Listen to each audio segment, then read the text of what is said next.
Hello, everyone, and welcome back to another episode of our Jack Westin MCAT podcast, and specifically our CARS reading skills workshops.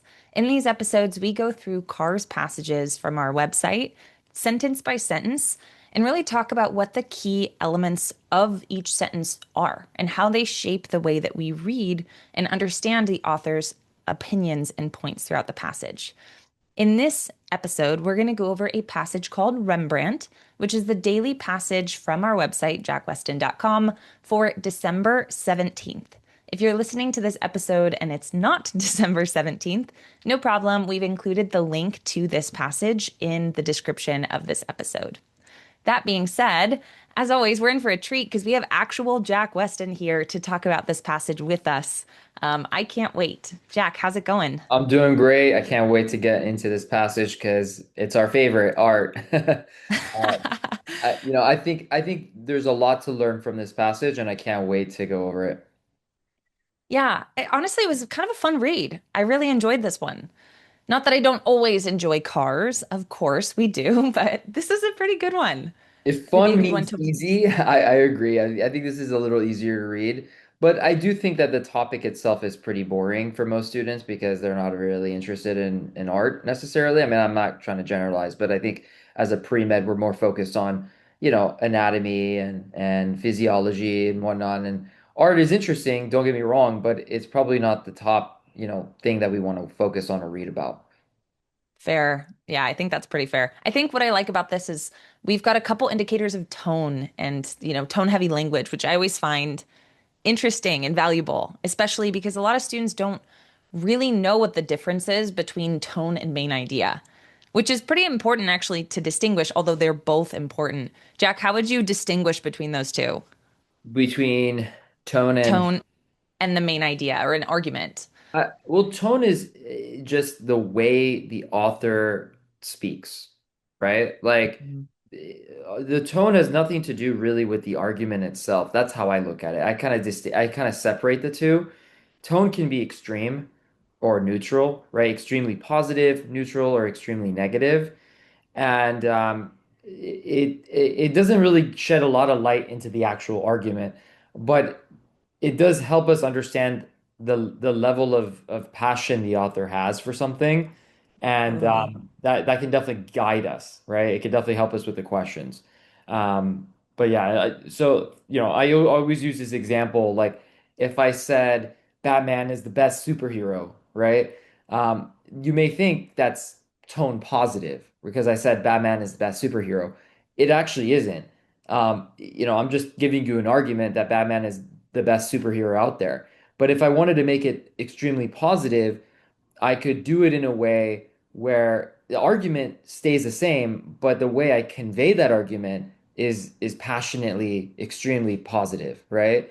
And so I could say something like, "Oh, wow, Batman is the best superhero of all time. There is no question about it. Absolutely. Anyone who believes anything otherwise is something that uses terminology or words that really captures the author's um, passion and feelings towards the argument is really what we're looking for with tone. Totally. I always say it's like the extra words that don't have to be there. Exactly. It's like this Exactly. this doesn't really Yeah. change the actual point that's being made, and yet we're learning about their perspective. It's what they say being the argument versus how they say it and phrase it as the tone. They're separate and yet related. Right. So we're Right. actually going to see some examples in this passage, which I think are fun. Again, in my eyes, it's the words that didn't really need to be there in order to carry the same meaning. Um, so let's dive in with paragraph number one, sentence one. As always, we actually might see a little bit of that even right here in the very first sentence. So, sentence one of our passage, Rembrandt, it says, if we try to define some of the outstanding characteristics with which distinguish Rembrandt from his contemporaries, we think perhaps first of his remarkable independence. So, in this sentence, right, what it sounds like is we're explaining that Rembrandt is independent. That's the actual argument, and that made him unique, right? Or that's distinguishing Rembrandt from contemporaries. That being said, we've got a couple words in here like outstanding and remarkable. Those are adjectives. I could reread that sentence without those two words, and the actual argument doesn't really change that much, right? If we try to define some of the characteristics which distinguish Rembrandt from his contemporaries, we think perhaps first of his independence. Nothing about the actual argument changed, and yet we've now described Rembrandt as outstanding and remarkable. So the author thinks that Rembrandt is, yeah, independent, which is different from his contemporaries, but also there's some layer of maybe respect or admiration that we're getting a sense of in this sentence with those tone words that are added. Great observation. Absolutely. All right, let's keep reading. Second sentence says he had an unusual urge to follow his own impulses in the choice of subject matter, as well as interpretation and treatment. Okay, so he had an urge to follow his own impulses. It sounds like he was, again, pretty independent. He was marching to the beat of his own drum, so to speak. In terms of interpretation and treatment, I don't really know what that means. Subject matter kind of makes sense, right? It's what he's probably painting or representing in his art, but to me, I'm thinking, okay, yeah, he's following his own impulses, he's independent, he's doing his own thing. Kind of the same, similar situation as what we had in the last sentence. Yeah, I mean, it's now explaining like what the independence is, right? It's his a Yeah, way of selecting specific subject matter. So what he draws is he's independently doing it. So that's great. Like he's not really influenced by what other people are doing. Some artists might have been painting, I don't know, the sky because everyone else was painting the sky, or maybe painting a building, right? Or some sort of buildings. He just does whatever he thinks he wants to do, right? Whatever his impulses tell him to do. So that is a good way of building on what we talked about, giving us more context. absolutely. All right, last sentence here in P1. Rembrandt was, in this respect, truly, in quotes here, modern, perhaps the first modern artist in history. Okay, so we've got modern in quotes there, and we're saying Rembrandt is modern because of this, right? So we know Rembrandt is independent or that he's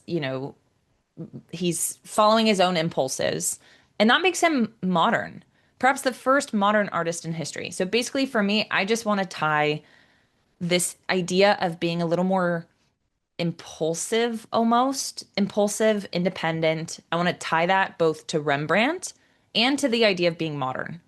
So Rembrandt equals modern equals independent. I think in my head, that's how I would characterize what's going on in this paragraph. And follows his own impulses, right? Exactly. And Which is an yeah, yeah. So whichever impulse is independent, it's in my head they're similar, yeah. but you choose whatever makes the most sense to you in Well, the way that you read it. right. If we read independence in a dictionary, it wouldn't necessarily say the first definition is you follow your own impulses, That's right? true. That's the author's interpretation of that word. And so That's a while great I'm point. reading, I'm always trying to understand how does the author understand this word? How does the author define it? And the author's defined it through impulses, right? And so we have to understand what that means, right? And also, like you said, which is really weird, right? Like, how am I supposed to know that, this is my first time reading about Rembrandt. I've never read about Rembrandt. I don't read art passages on a regular. That because you're independent, you're modern, right? You're not supposed to. They're telling you. You just have to clue it together, right? And that's what this is all about is don't panic if you don't feel like you know anything about the subject matter. If you read carefully, you can really connect what the author is trying to get at, right? And which you did, which is awesome. So yeah, we have a lot of info just from this, one little paragraph. Absolutely. Well, let's see how that develops here in our second paragraph, if the author builds on that. So P2 says, but Rembrandt's forceful individualism never took a completely arbitrary course. Okay, we get a semicolon, so it's a good place to stop and reflect a little bit. We're saying forceful individualism. Forceful is also kind of a tone word here. It's it's forced. We know he's individual, follows his own impulses. It's kind of an interesting thing. I don't know if that's going to be important, but forceful individualism wasn't arbitrary. Kind of hard to understand, but we have that but. So it sounds like we're going to maybe start moving in a different direction. So let's keep reading. It maintained a firm foundation in things he thought were universally significant. Okay. So I think that maybe is a little more clear, right? It's not, again, as P1 said, Rembrandt's kind of impulsive and modern. Here, it doesn't sound like that's arbitrary or random. It's something about universal significance. That's what he's trying to get at in his painting. Again, I think this one is less, the sentence is less clear a little bit than the ones that we've gotten before, but I'm sensing a shift. And it sounds like we're talking about why he's selecting why he does to paint or draw or whatever he does in his art. All right. So let's keep reading. So we got that but we see our argument start to shift. And it sounds like the things he's painting or drawing or whatever are universally significant. This now continues Rembrandt's choice of subjects for portraiture, landscape, and biblical paintings alike were always inspired by religion. Okay, this now is very direct. That's very direct. The subjects he chooses to paint are not just inspired by religion, but always inspired by religion. This is not just a regular argument. This is a pretty strong argument, actually, right? If they're always inspired by religion, that means there's not one thing that's not, right? This is a rule, always inspired by religion. And this is not, this is not a point of view that's tied to some, random person the author's mentioning. This seems to be the author's point. So pretty strong. Rembrandt's choice of subjects are always inspired by religion. They're always religious.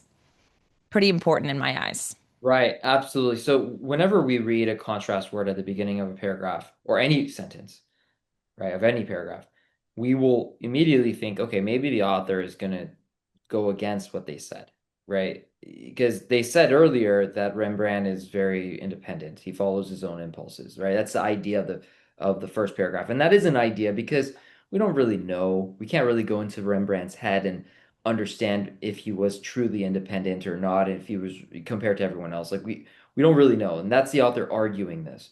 But now the author is kind of deviating, right? By saying but, yet, or however, one of those contrast words typically doesn't have to be just those three, but it could be any contrast word. It shows that we're pivoting, we're changing direction. And it's not always a linear change. It's not always a 180, a complete 180, right? It's not like just because I see a contrast word, that means that Rembrandt's not going to be independent, right? That he's going to be dependent. It just means that maybe there is a course correction, right? Okay, he's independent, but sometimes, most of the time he follows one thing. And what is that one thing? He always, in this case, is inspired by religion. So yes, he's independent maybe, but within religion, essentially, right? The author is clarifying their argument, making it more distinct. And the author seems to be focused more on this religion stuff. How do I know that? Because why would the author bring that up first, right? The author could have said, in the first paragraph, that Rembrandt is always focused on religion, but he's independent, right? And that would have made me think, okay, the author cares more about independence because anything that comes after the contrast word is usually what the author cares more about. And so here I know that the author really deeply cares about this idea. And Molly, I think you hit the nail on the head. We're always inspired by religion, meaning this is an extreme argument. Like this is this is an absolute. We can like this can never not be the case. Like it all like you'll never see an exception here when you say always, right? And so that will give us a lot of clues when we get to the questions and when we go through the answer choices, how we should approach them. And as you can see, we're noticing words, right? Noticing certain tones, noticing certain extreme language. It's not just reading purely for the context. It's reading for tone. It's reading for the way the author creates this narrative, right? And that you have to be fully attuned, fully immersed in what you're reading to do that. So great. I think we have a lot to go with. Absolutely. Well, let's continue. Let's see, right? We're following a very strong argument.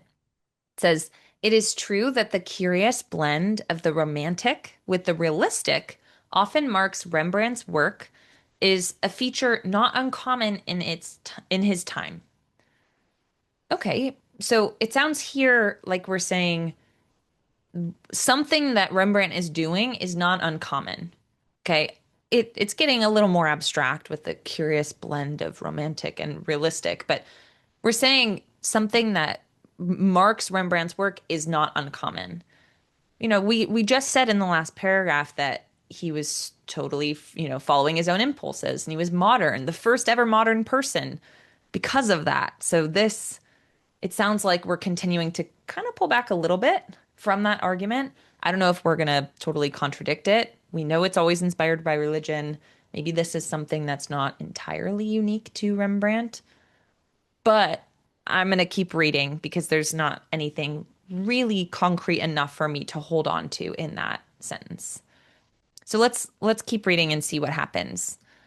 But oh gosh, we got another one here, Jack.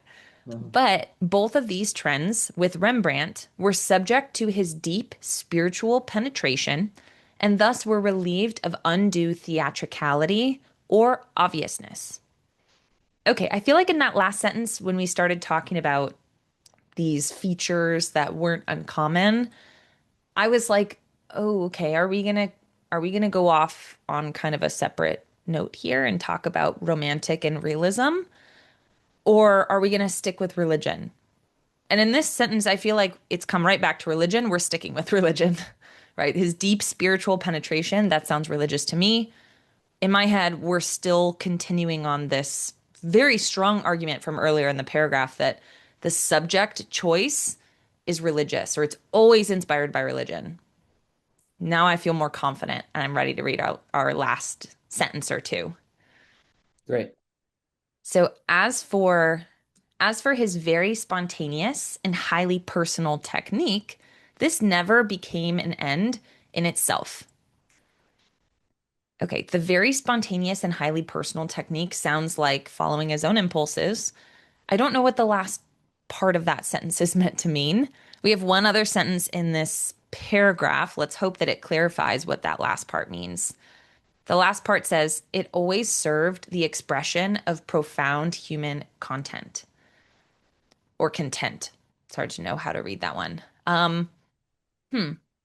Okay, well, I feel I think like the what very spontaneous and highly personal sounds like the impulsiveness, but I don't know if we're tying that back. I don't think that's concrete enough for me to want to track from this paragraph. For me, it's just the religion piece. Jack, what do you think? I agree. I mean, the only thing that's really obvious, and that's something we've talked about, months earlier, is look for the direct statements, direct sentences. It's obvious the author cares deeply about this idea that Rembrandt was always, inspired by religion. That's the argument. There's no question about it, right? So Yeah. religion informed all of Rembrandt's subjects. However, this last two sentences is just a recap, right? But the way the author writes it is just saying the same thing. So, as for his very spontaneous and highly personal technique, which is his independence, this never became an end in itself. That basically means that was never just the focus. It was never just to be independent, right? Becoming an end to itself means like that's the only thing we care about. And it's saying it was never the end. That was not the only thing. It always served the expression of profound human content, which is, I think, the author's way of saying it was independence towards religion, right? Human content is sort of like a religious thing. Um, in my mind, I'm guessing that's how the author is interpreting this, but it's nothing new than what we've already talked. It's nothing new compared to what we talked about. So it's more filler. It's just filler to read and not to overdo and over summarize and try to deviate from where we're going. Usually, if we're going to deviate, it's obvious, right? The author uses very common, easy to understand language. It's going to use words that are very obvious to us. So I think you did a Yeah. great job here. Yeah, I mean, this is it. Just the big idea is religion. Yeah. Yeah. And even exactly what you just said, it's going to be obvious if the author wants to, make a point. Think about the sentence about always being inspired by religion. Like that was so much more clear than this one. Like to give a direct contrast, always serve the expression of profound human content versus Rembrandt's choice of subjects were always inspired by religion. Like that's so much more concrete. That's so much easier to understand. Keep in mind, these passages are, whether it seems like it or not, they're all persuasive writing. If my goal as the author is to persuade you of something, I'm not going to hide my most important idea in the most convoluted, scary, intimidating sentence. I wouldn't be very good at persuading you in that case, would I? Right? Like Right. the sentences that are clear, those are the ones you want to pay the closest attention to. It seems backwards. In science, we're trained to do the opposite, look for the really scary sentences, but cars, those clear sentences are your breath of fresh air. Those are what we want to pay attention to. Different priorities, but I think once you truly accept that, cars become so much not just like simpler of a task, but also more enjoyable. You don't get lost in the really scary stuff, which probably a lot of us are at different points in our cars prep. Okay, well, let's take a look at our third paragraph. We've got this idea of religion coming from P2.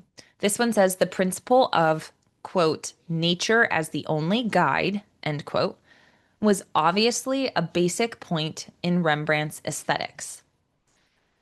Okay, so we're talking about nature being the only guide. And this was obviously a basic point. There's kind of more tone words here. Something about nature is important to Rembrandt as a principle, right? Obviously, and having this be basic, it seems like the author thinks this should be clear. But for me, it's not super clear. I'm just getting nature and Rembrandt have some sort of relationship. That's what I'm getting for this. And then we'll see. And by the term, quote, nature, he must have meant the totality of life as it appeared and appealed to him. Okay, so now we're getting a definition of nature. It's still not super clear, but it definitely feels like we haven't really spoken much about religion. We're talking about nature now. Nature is something about life, according to Rembrandt, and that's important in his aesthetics. I'm still hunting for my clear statement of the argument, which we haven't got yet. Our next sentence says nature for him had spiritual significance. Ding ding, right? There's our clear sentence. That's much easier. Okay? And we're talking about nature. We're talking about again, this is the way that he sees the world. Nature for him had spiritual significance.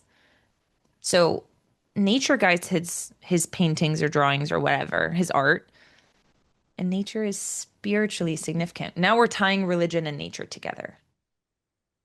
That's a pretty powerful sentence, given the Yep, sentence or the paragraph we just read. exactly. All right, one last sentence here. The same point had been the basic principle of Caravaggio, the greatest independent painter of the beginning of the century, in his defense against academic rules. Okay, so we're throwing in this random person. Jack, do you think we're going to need to track this person? It doesn't seem like this person is being used as a supporting figure. I Mhm. would say it's probably not going to be that important of a name. Um, the author's just bringing it up as a reference guide to some basic principle. Um, Yeah, but it's not like it, I would keep track of names that support an idea the author brought up. And it doesn't seem like Caravaggio specifically is saying, yeah, nature meant for Rembrandt, had a spiritual significance. So I would say no. The answer is no, yeah, because it's not like Caravaggio is agreeing with the author. The author is just mentioning this person in passing. yeah. Yeah, plus the whole passage has been very, very laser focused on Rembrandt. I feel like if we're gonna keep track of people, it should be people that touch on Rembrandt specifically, which I don't think this person is. It's Right, just some other random painter, some other independent painter who might have, shared this. right, I don't think it's, yeah, we shouldn't deviate from our focus on Rembrandt. right. Okay, perfect. So we have this idea that nature was spiritually significant to Rembrandt. This kind of ties in with our last paragraph about spirituality and religion. So let's take a look at our fourth paragraph. It says Rembrandt seems to have demanded from his pupils a love of nature. Okay, that's pretty clear, actually, right? We're talking about his pupils now, which we never have. It's still talking about nature, but he demands that his pupils love nature. I mean, that's an argument, right? It That's might, different, right? Even though it's yeah, talking about nature, it's a different way of looking at nature. It's how he demanded from his pupils that they love nature. I mean, it makes sense. I mean, nature had a spiritual significance to him, which is the big idea of the last paragraph. But this is unique. This has not never been discussed. So, and we can argue this. We don't know for a fact if Rembrandt really demanded this from his pupils. We can't go back and check. There's no way. And so the author is just trying to make up an idea that this was important to Rembrandt. absolutely. Well, let's see how they choose to defend that idea or Right. support it. So we derive this assumption from a conversation among three of Rembrandt's pupils, Carol Fabritis, Abraham Furnius, and Samuel von Hoogstraten, reported in the latter's introduction to the Academy of Painting. So, first of all, we're saying we derive this assumption. So it makes me think perhaps we've used we a couple times. I'm like, who's the author? I mean, probably someone who studied Rembrandt, given the subject matter, but we've used we a couple times. It seems like the author has some like academic role with Rembrandt or something like that. He's clearly, studying this individual painter. And it sounds like we're talking with the pupils or we're reading something the pupils wrote. And when we see it's reported in the latter's introduction to the Academy of Painting, maybe not super critical here, but when you see the latter, it means the last of the list, right? So this would be Hugh Stratton who wrote this. So just something to keep in mind. And probably not going to be like incredibly critical for this passage, but sometimes it is when you see something like the former or the latter. So keep that in mind. Um, but we're just describing the love of nature, probably. We'll see how it supports. Okay, here we are told that the talent of the young artist depends not only on his love of art, but also upon his, quote, being in love with the task of representing the charms of nature, end quote. Perfect. So it sounds like, we had that argument that Rembrandt demanded that his pupils love nature. And then we actually put in a direct quote from one of his pupils, which is a recording of a conversation of three of his pupils about how this was a requirement. So this is a pretty clear support, right? In this case, it's Hoogstraten's writing, but an actual pupil of Rembrandt just told us, yes, he demanded this from us. That's pretty strong support, right? It's a supported argument. It's one worth tracking. All right, this emphasis upon an emotional approach rather than a rational and aesthetic one, such as contemporary art theorists demanded, seems truly like Rembrandt. Okay, so it sounds like Rembrandt is more emotional than rational compared to others. Not sure if that's going to be critical. It seems a lot more abstract than the sentences that came before, especially given that we had a clear argument and then a pretty strong form of support. I'm not going to get lost in this sentence. And then the last one says, this is especially true if we extend the meaning of the term, quote, nature to include the spiritual aspects of the world. Hey, we're back on spirituality. It sounds like it's a conditional sentence, like nature might not always include spirituality, but we're bringing that up again. It's clocking to me pretty clearly at this point that the author has brought up spirituality and religion in a couple different paragraphs. Not clearly enough, like it's been argued in multiple paragraphs, but it's definitely a topic that I want to associate with Rembrandt, just given, the number of times that we've brought in spirituality and religion. It's just Um, confusing because where does nature fall in, right? Like now all of a yeah. sudden we're talking about nature. Now we're talking about religion. Religion and spirituality are very closely aligned, right? So we could Right. probably assume that's the same thing.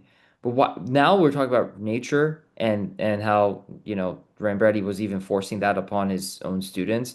And his students are even agreeing, right? Which is support, right? These names are important because these names are representing an idea or supporting an idea that the author claimed, right? The author is claiming that Rembrandt was demanding his pupils to love nature, and here are these pupils who are literally telling us that they did that, right?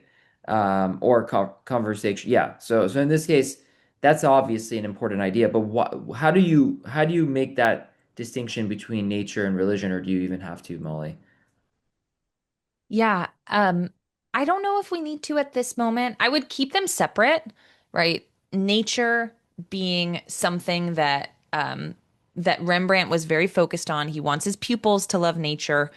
It sounds like there may be a relationship between nature and spirituality, especially because they said nature as the definition was like basically Rembrandt's point of view or how he saw the world. But I don't think that we should consider them synonyms at this point, especially given this last sentence that's still highlighted on the screen. It's saying, like, if we extend the meaning of the term nature to include spirituality, it sounds like that's not a given.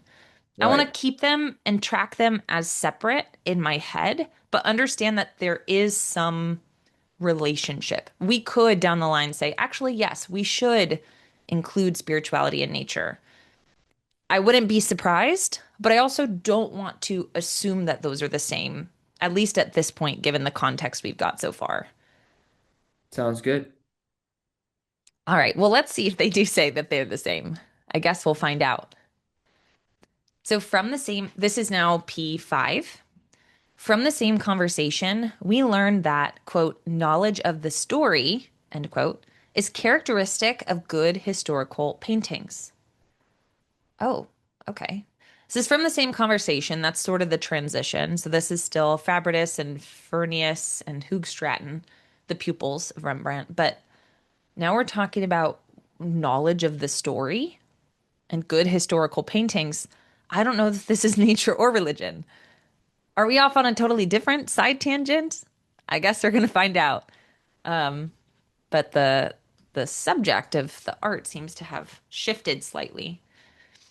So, this, to be sure, was generally accepted in the period and is no innovation of Rembrandt's, but it sounds nevertheless like something he would pass on to his pupils.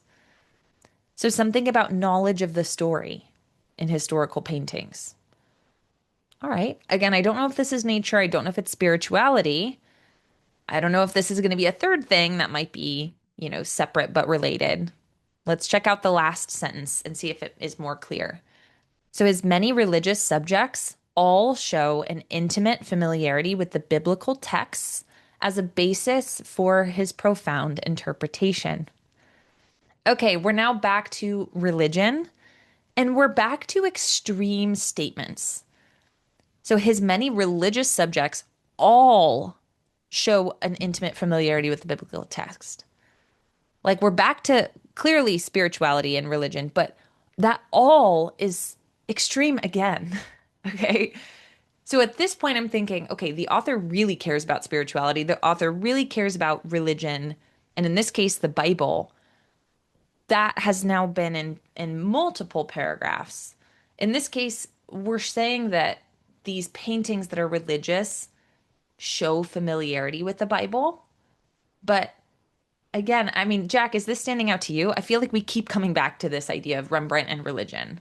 It is. It is. I mean, Bible, religion, pretty much the same thing, right? You could make the argument that this is literally a repeat idea from the second paragraph, right? Where we talked about how religion informed all of Rembrandt's subjects.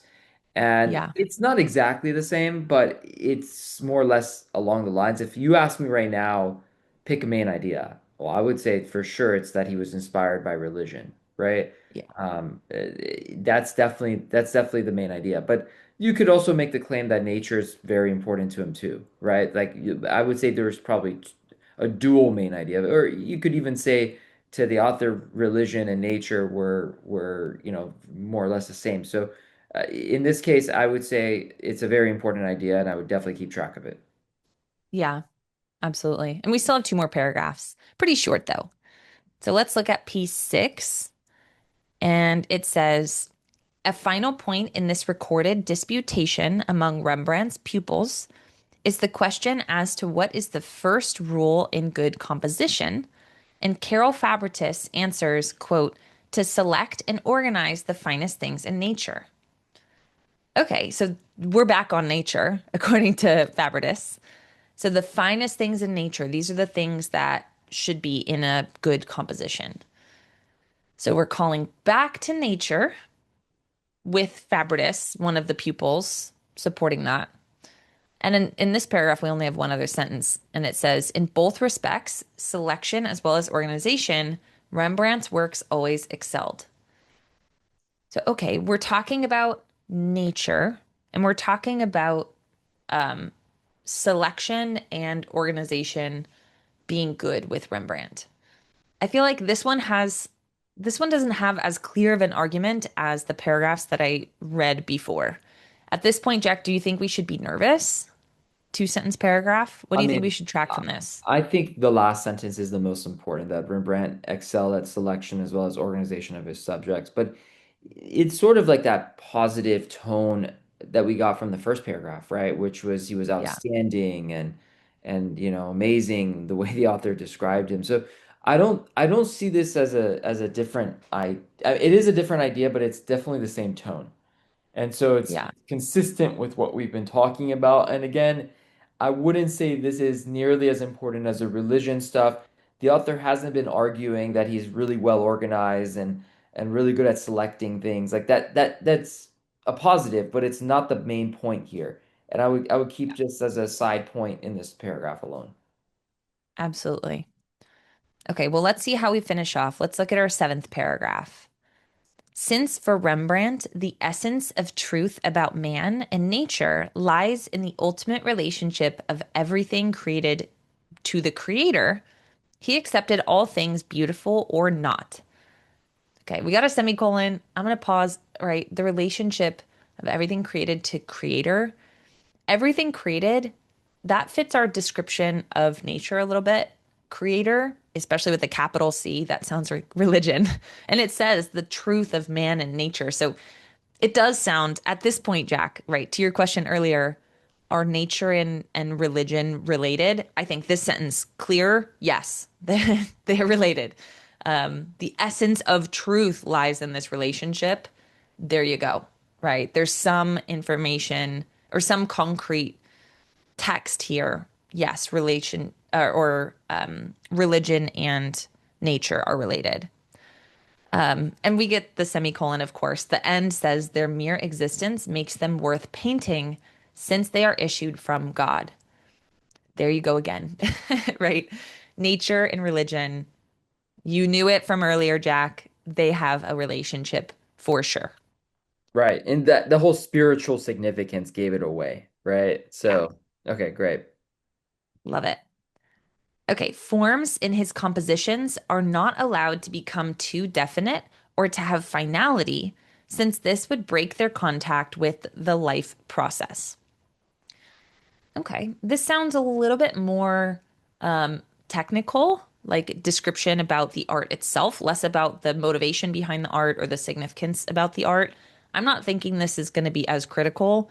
It sounds like we're talking about wanting to protect the connection with life, which sounds like nature, and that's it. I'm not going to stress too much. Again, the more technical language is really not what we want to focus on.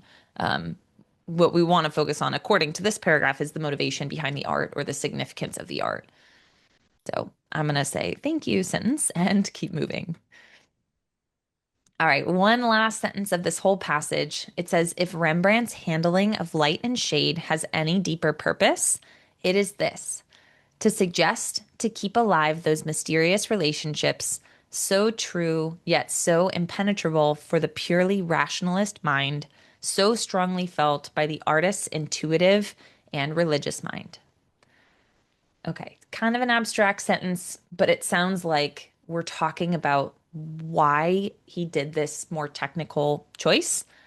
And it sounds like it's to resonate with intuition and religion, which is stuff that we've talked about with Rembrandt over and over again. So nothing really new here, right? Rembrandt structured his art so that it resonates on a religious level. And we're bringing back in intuition. Kind of sounds like P1, not new. But again, given that religion has come up, what is it, in like 4 or 5 paragraphs Right. now, A at lot. least in passing, that's what I'm focusing on. Yep. Great. Awesome. All right. So the So, big idea here is really just a recap of the paragraph that mentioned religion informed all of Rembrandt's subjects. Now it does mention nature, right? And we need to understand how nature kind of plays a role with religion or spirituality.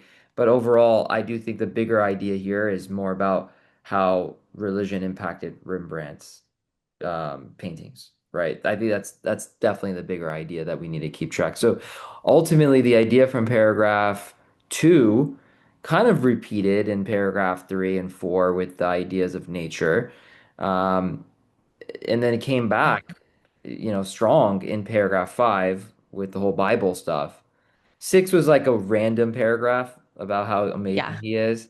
And then seven just kind of summarized everything for us, right? Kind of put everything together, religion, nature, all of that together. So it read really well, right? Like it didn't feel very confusing. And if you read it, even if you read it very quickly, you would pick up religion plays a big role with Rembrandt, right? Like, because it came up over and over again in different ways, spirituality, Bible, whatever.